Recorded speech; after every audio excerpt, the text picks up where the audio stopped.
Before you watch this video, please be advised that there will be very brief mentions of grooming and pedophilia at this specific timestamp. Just wanted to offer a brief trigger warning in case that's a sensitive topic for any of you. So a couple weeks ago, I made a video responding to a TikTok video regarding certain content in the new Spider-Man 2 game for the PlayStation 5. More specifically, the Brooklyn Vision side mission where Miles helps a gay kid ask his boyfriend to the homecoming dance. After timing out the script, I realized that the video was going to be 8 minutes long, so instead of only uploading it to TikTok, I made a shortened version of the script for TikTok and uploaded the full version here on YouTube, where surprisingly it quickly gained a small amount of traction. And while many people were kind enough to leave some positive comments, there were a few people who did not enjoy my video. A couple of the comments were short and the others were pretty long. So instead of wasting my time infusing a comment debate, I decided to respond to all of them in one video. Without any further ado, let's get into it. This person writes, "Dude, you're so woke, of course you're going to be an apologist." I already left a comment towards this person and I doubt they're going to respond, but I'm just confused. An apologist towards whom? Gay people? Spider-Man? Insomniac? Who am I an apologist for? Because if you're calling me an apologist for accepting the existence of gay people, that tells me everything I need to know about you. If gay homecoming isn't woke, then why does it exist? Fellas, is it woke for gay people to exist? This one isn't negative, but I wanted to include it anyway. I wish more people could just look at it like I disagree with it, but if you're happy, we're all happy, especially since queer people already get a lot of hate. They go on to say, "I disagree with it and think it's wrong, but God accepts us for who we are, even if it goes against his word." I wholeheartedly agree with the idea of disagreeing peacefully. If someone dislikes a certain thing, it is always easier to ignore that thing than make a big deal about it. But my issue here is that even if it's part of your religion, it is simply immoral to disagree with simply being queer, whether peacefully or aggressively. That and the language simply irks me. Queer identities should not be spoken of as a concept or an opinion to be debated on. They are central, unalterable, non-harmful aspects of a person's identity. Of course, this doesn't mean I'm going to go out of my way to attempt to change people's minds about queer people, especially since a lot of these people are lost causes, but if you're going to argue about why queer people shouldn't exist in a piece of media, and your point is illogical, I'm gonna refute it. One of the comments from the original video argued that games should have filters for gay content, and this person wrote, "I agree that they should filter. Kids don't need to know about anyone's sexuality, period, so there should be no sexual reference until a man and a woman." Firstly, what people who make this argument don't seem to realize is that heterosexuality is also asexuality, which makes this argument fall apart instantaneously. You said, "Kids don't need to know about anyone's sexuality, period," but in the same sentence, you claim that it is okay for them to know about straight relationships and sexual references. I talked about this before on my TikTok, but the reason that many straight people don't view homosexual relationships as genuine relationships is because they believe that queerness is unable to function outside of sex, which seems to be the case here as indicated by the commenter's use of the phrase sexual reference. But as you can see in the game, there is nothing even remotely sexual about any of the dialogue. How does it make any sense for a video game the company knows millions of people are playing to portray two teenagers sexually? Yes, his job is to fight crime, and this mission is pointless or the mission didn't have to mention his sexuality. 1. As I explained in my original video, his identity as a friendly neighborhood Spider-Man is that he wants to help and give back to the community as well as protect it.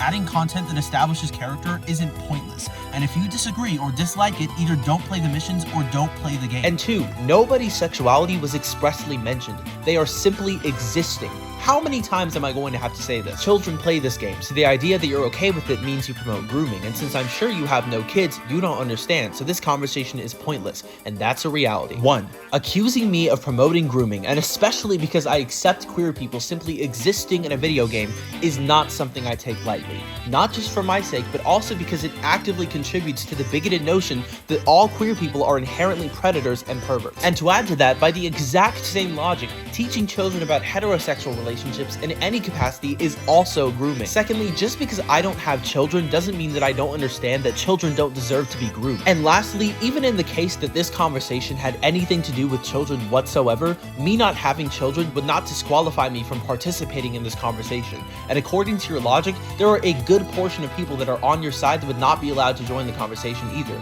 because there are plenty of teenagers and people that do not have children that play this game. Now, the person who wrote this next comment kind of went on a rant and made a lot of different points, some of which aren't even really related to the initial topic. So instead of showing the full comment, we're going to deconstruct it point by point. Strap in, because this is going to take a while. Nah, this incredibly short game forces things down your throat at literally every opportunity. It's not homophobic to want to escape from all of the political craziness that they've decided to fill the game to the brim with. So firstly, I just have to admit, it's almost amusing to me how so many people on this side of the argument constantly manage to regurgitate the same talking points without fail. It's almost like they have a psychic connection of some sort. You essentially essentially repeated the very first point that the creator of the original video made, with not even a single attempt at a counter-argument. Countless examples throughout the campaign of Spider-Man where this forced political ideological bullshit is forced down your throat at every given opportunity. But since we're repeating talking points, I'll just reiterate what I said in the original video. Firstly, claiming that any of this content is being forced down your throat is just simply incorrect. Not only because this is an optional side mission that takes like 10 minutes to complete, but also because it implies that Insomniac is forcing you to believe anything about gay people. They're not. It is one story about one gay couple that you do not even have to play. And secondly, if by filling the game to the brim with political craziness and at literally every opportunity, you mean a couple of side missions out of hundreds of other missions throughout the game, you are exaggerating. I'm sorry to say it, but just because people are tired of MJ sections doesn't mean they're homophobic. I was not aware that people were making this argument, but I literally didn't say that. So, just because people don't like the flags everywhere doesn't mean they're homophobic. If you don't understand how saying that you don't like looking at pride flags is a bigoted talking point, I really don't know what to tell you. Explaining that to you is out of my hands. But if it's that much of a problem, no one's telling you not to ignore them. Also, you might just be paying really close attention because I 100%ed the game and I saw a couple flags and like a couple areas in the map. Just because people dislike a mission where you have to help a dude ask out another dude that he's already dating doesn't mean they're homophobic. Why is that a mission? Ask him out yourself. If you're already dating, he's not going to say no. So first and foremost, if it wasn't already clear, although I'm not sure how it wouldn't be, the purpose of titling the video Spider-Man 2 and Homophobia was not to assert that all the talking points were homophobic.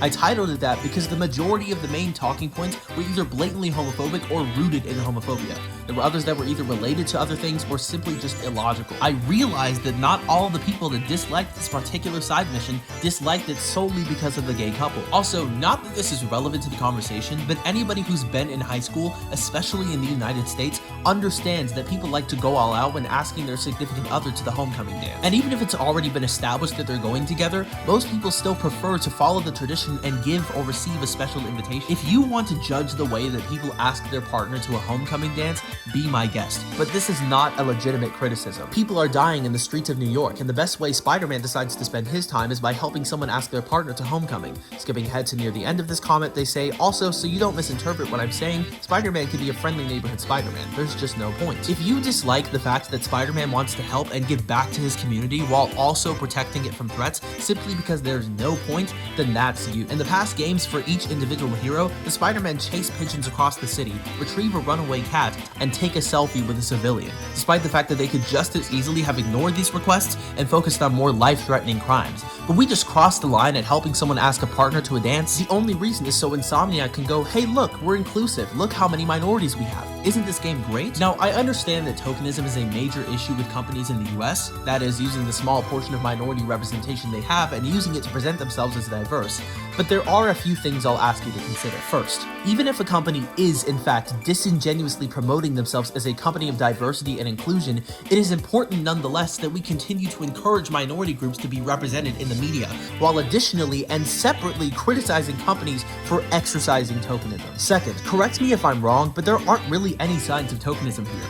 Neither of the boys in the story are being inadvertently degraded or misrepresented with stereotypes in the mission, so your claim that Insomniac is doing this solely for brownie points is baseless. And lastly, please quit acting as if you're even the slightest bit concerned about tokenism, when in reality you just don't want to see queer people in the media that you consume. It's so unbearably disingenuous. Overall, we don't need to applaud a company for including minority groups into a story, whether they are committing tokenism or not, but we should at least be glad that queer people are becoming the teeniest bit more represented in entertainment and literature, especially a superhero story, which even today is rare. Also, I'm just gonna debunk your point about cis, straight, able-bodied white men. I am mixed, mostly black, diagnosed with PTSD, ADHD, and severe anxiety. I'm tired of people trying to say, well, you don't like the characters and stories you know and love being changed beyond recognition for an agenda, you're just a straight white male. Piss off, dude. I just want the thing I love and grew up with to be good, rather than focusing so much on diversity that they don't care how it affects the quality of the product. A lot of points to get through here, so let's try to do so quickly. First, I acknowledge your struggles, and I'm sorry that you have to take on the hardships that come with having all of these identities and disabilities at once. However, I did not say what I said about cis, straight, able-bodied white men because I think that all people who are homophobic are cis, straight, able-bodied white men. I said it because the original creator is, you guessed it, a cis, straight, able-bodied white man. It was a generalized term, not directed at all cis, straight, able-bodied white men, but rather emphasizing cis, straight, able-bodied white men who become distraught when they see characters that do not represent their demographic in the media they consume. Secondly, once again, there is no basis in claiming that a minority group being included in a story is automatically enforcing an agenda. And lastly, claiming that they are changing the story beyond recognition and focusing so much on diversity that they don't care how it affects the quality of the product when it's literally a couple of side missions out of the hundreds of other missions is exaggeratory. And if a couple of side missions that happen to include minority groups negatively affects the quality of the product for you, I really don't know what to tell you. Peter's supposed to be the man. Now he gets saved more than Mason in VO2. Why? He's a straight white male. Wokeness. I'm pretty sure you were the only one who made the connection between Peter being saved and him being a straight white male. Black Cat, the only attractive woman left in the story. Gay all of a sudden. Wokeness. Just because Black Cat dated a man doesn't automatically mean she's straight. Fun fact, before the Spider-Man 2 game was released, Felicia was alluded to being bisexual multiple times in the comics and then later confirmed as such. And Felicia Hardy's sexual orientation was never explicitly stated or confirmed in the story. And as I stated in the original video, there is nothing inherently woke about being queer. Miles is suddenly the man. He's just better than Peter because he's black. Also, Miles just had to be taller than Peter? Wokeness. When in the story was it ever insinuated that Miles is better than Peter because he's black? And I'm sorry, but did you just say that Miles being taller than Peter is a product of wokeness? You are reaching far, homie. Also, why is it so much easier for MJ to take out hunters? Wokeness. Or maybe to make the stealth missions easier for players? Because MJ doesn't have fucking spider powers? Also, saying people who are even bisexual are bigots for disagreeing is idiotic. These are actual reasonable people on the good side of the LGBT, and you're even making them enemies by calling them bigoted. Sad. 1. Yes, you can use any queer identity and still perpetuate bigoted rhetoric, and hiding behind your position as a minority to attempt to justify a talking point against that same minority group makes you a bigot. Saying I don't want this to be forced down my throat is one of the most common talking points that homophobes use to disrepute queer people, or any minority group for that matter, being included into a story. Nothing about that is reasonable. And 2, in my experience, people who are on your side and hold your beliefs define the good side of the queer community as only queer people who agree with your talking points. See, you can miss me with that bullshit. Are you actually mentally disabled? You're sitting here twisting every comment and making it sound as if we hate gays. We just hate people like you that sit here and try to gaslight us into thinking we're hateful, bigoted people for simply liking a piece of media and not wanting companies wiping their ass with it. I can't listen to your stupid ass anymore. Every good point someone makes, you immediately move the goalpost on. Firstly, yes, I am diagnosed with autism and ADHD, and especially as someone who ranted about their multiple disabilities and disorders 2 paragraphs ago, I would hope that you're not using this to insinuate that I'm unintelligent, because that would therefore imply that people who are disabled are automatically unintelligent, and that would be ableist. Secondly, you claimed that I twisted every comment and that I moved the goalpost on every good point, when in fact I directly addressed each comment as is, and even presented the exact comments in the video. In the next few seconds, I'm going to provide you guys with a chart I made that paraphrases all the rebuttals I presented in my original video, and I want you to determine if I moved the goalpost on any of these commenters, changed their arguments, or gaslighted them. You are more than welcome to refer back to my original video for the exact quotes as well. Thirdly, if you see one story about one queer couple and your first instinct is to argue that it shouldn't be in the game because of their queerness and immediately retaliate and complain by calling it woke and political, you may not automatically be a hateful, bigoted person, but that is hateful, bigoted rhetoric. That's not me gaslighting you, that's the fucking truth. And finally, there are plenty of examples of people in the comments who clearly do hate gay people. Need I redirect you to the comments calling the dialogue in the side mission creepy and perverted, and saying that games should literally have filters for content even remotely involving queer people? I think this is genuinely the most exhausting video I've ever made. I hate that we live in a world where we're forced to make this big of a deal about a couple of gay people being in a video game. 2 10-minute videos later, I still have yet to hear a valid argument for why they shouldn't. Regardless, thank you all sincerely for watching and have the day you deserve.